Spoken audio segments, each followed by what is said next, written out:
एक कदम ईश्वर की ओर। उत्पत्ति प्रकरण 119वां सर्ग। मायिक रूप का निराकरण कर एकमात्र सन्मात्रत्व का प्रदर्शन और भूमिकाओं में स्थिर करने के लिए युक्ति के विस्तार से वर्णन।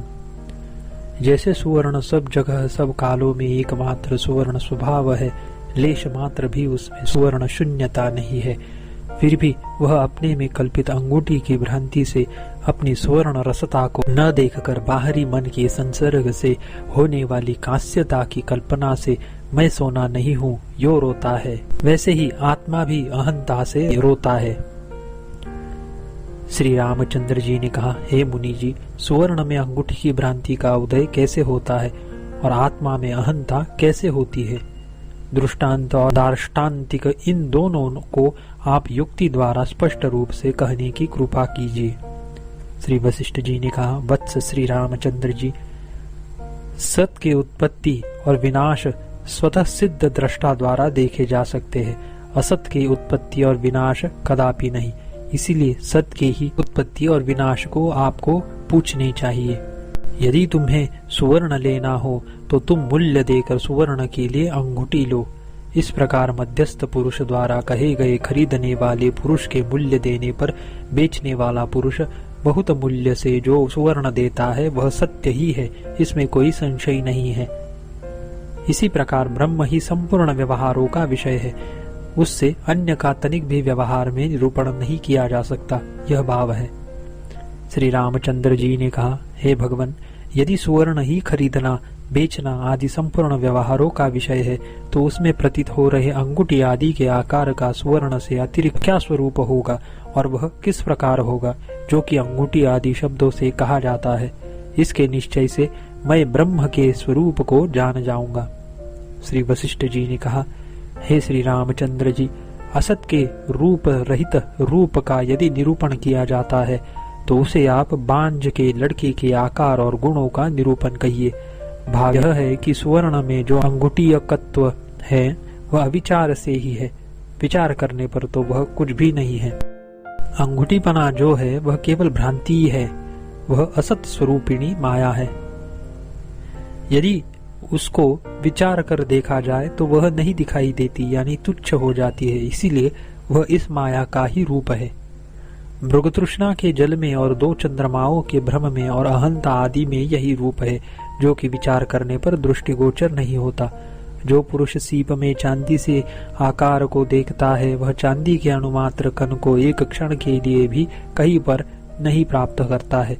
जैसे सीप में चांदीपना और जैसे मरुभूमि में जल अविचार से ही प्रतीत होता है, वैसे ही असद वस्तु ही अविचार से सत से प्रतीत होती है। जो वस्तु नहीं है उसकी असत्ता विचार करने पर प्रकाशित होती है। यदि विचार न किया जाए तो मृग तृष्णा में जल बुद्धि की तरह वह स्फुरित होती है, जैसे कि सीप में रजत भाव का दर्शन होता है। यदि सीप का दर्शन न हो तो वह रजत रूप में प्रतीत होता है। असत ही सत्कार्य करने वाला और स्थिर होता है। बेताल की भ्रांति से उत्पन्न हुआ भय रोदन आदि बालकों के मरण के लिए होता है। जैसे बालू में तेल आदि नहीं है, वैसे ही सुवर्ण में केवल सुवर्णता को छोड़कर अन्य अंगूठीयकत्व कटकत्व आदि नहीं है। जहाँ पर न तो कुछ सत्य है और न मिथ्या है, यानी सत्य ही अर्थ क्रियाकारी है अथवा मिथ्या ही अर्थ क्रियाकारी है, यह कोई नियम नहीं है। जो वस्तु अधिष्ठान सत्ता में जैसे प्रतिभासित होती है वैसे ही वह अर्थ क्रियाकारी होती है।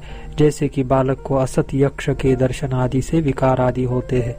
सद्वस्तु हो चाहे असद्वस्तु हो, जो हृदय में सदृढ़ रूप से जम गई वह अर्थ क्रियाकारी होती है। जैसे कि यह अमृत है, इस प्रकार विश्वास होने पर विष से भी अमृत कार्य होते हैं। यह परम अविद्या है, यही माया है और यही संसार है, जो कि प्रतिष्ठा रहित असत अहंत्व की भावना होती है। जैसे सुवर्ण में अंगूठीयकत्व आदि नहीं है, वैसे आत्मा में अहंतत्व आदि नहीं है। इस प्रकार स्वच्छ शांत बंधन आदि से रहित परमात्मा में अहंता असत ही है, पर परमार्थ वस्तु नहीं है। कालातीत परमात्मा में सर्वकाल संबंध रूप न सनातनता है, न कोई विरंचिता है, न कोई ब्रह्मांडता है, न कोई प्रजापतिता है, न कोई अन्य लोकता है, न कहीं पर स्वर्गादिता है, न मेरुता है, न असुरता है, न मनस्त्व है, न देहता है, न कोई महाभूतता है, न कहीं कारणता है, न भूत भविष्यत और वर्तमान कालों की कल्पना है, न भाव वस्तु है, न अभाव वस्तु है। त्वत्ता, अहंता, आत्मता, तत्ता, सत्ता, असत्ता कोई भी नहीं है। न कहीं पर भेद की कल्पना है, न राग है, और न राग का कार्य रंजन ही है। सब जगत का पारमार्थिक रूप शांत यानी अधिष्ठान सन्मात्र, निराधार, अविनाशी, कल्याणमय, दोष आदि से रहित, इंद्रियों से अग्राह्य, नाम रहित, कारण रहित ब्रह्म ही है। वह न तो उत्पत्ति रूप भाव विकार से युक्त है, न नाश नामक भाव विकार वाला है, न मध्य के भाव विकारों से युक्त है, और न सब है। सर्वरूप भी वही है। मन वचन से उसका ग्रहण नहीं होता। वह शून्य से भी शून्य और सुख से भी बढ़कर सुख है। श्री रामचंद्र जी ने कहा, भगवान, यद्यपि मैंने ये इस समय सर्वत्र शम सर्वरूप ब्रह्म को जान लिया है, तथापि फिर मुझे यह सृष्टि क्यों दिखाई दे रही है, इसे आप कृपा कर बतलाइए। भाव यह है कि ज्ञान से अज्ञान का नाश होने पर अज्ञान मूलक जगत का भी बाध हो गया, इसलिए फिर जगत की प्रतीति युक्त नहीं है। श्री वशिष्ठ जी ने कहा, हे रामचंद्र जी, परम तत्व सर्वोत्कृष्ट शांत स्वस्वभाव में ही स्थित है, उससे च्युत नहीं है। इस प्रकार पूर्णात्म भाव होने से सृष्टि और सृष्टि का नाम इदंता से इस ब्रह्म में कभी नहीं है, किंतु स्वस्वभाव से ही है। महार्णव के जल में जल के तुल्य परमेश्वर में यह सृष्टि स्थित है। भेद इतना ही है कि जल द्रव होने से चलनशील सा है और ब्रह्म निष्क्रिय है। सूर्य आदि की ज्योति के तुल्य वह स्वप्रकाश है। भेद इतना ही है कि सूर्य आदि की ज्योति अपने में दीप्त होती है, किंतु परम पद दीप्ति क्रिया को प्राप्त नहीं होता, क्योंकि दीप्ति क्रिया सूर्य आदि का स्वभाव है। परम पद को तो लोग निष्क्रिय कहते हैं। जैसे नीचे ऊपर छोड़कर समुद्र के मध्य में जल ही जल रहता है, वैसे ही चित होने से परम पद वह परम ही नाना रूप से स्फुरित होता है। आपका बोध परिपक्व नहीं है, इसीलिए आपकी दृष्टि में चिद्रूप परम तत्व मानो चित्यता को प्राप्त होता है और सृष्टि रूप से उसकी प्रतीति होती है।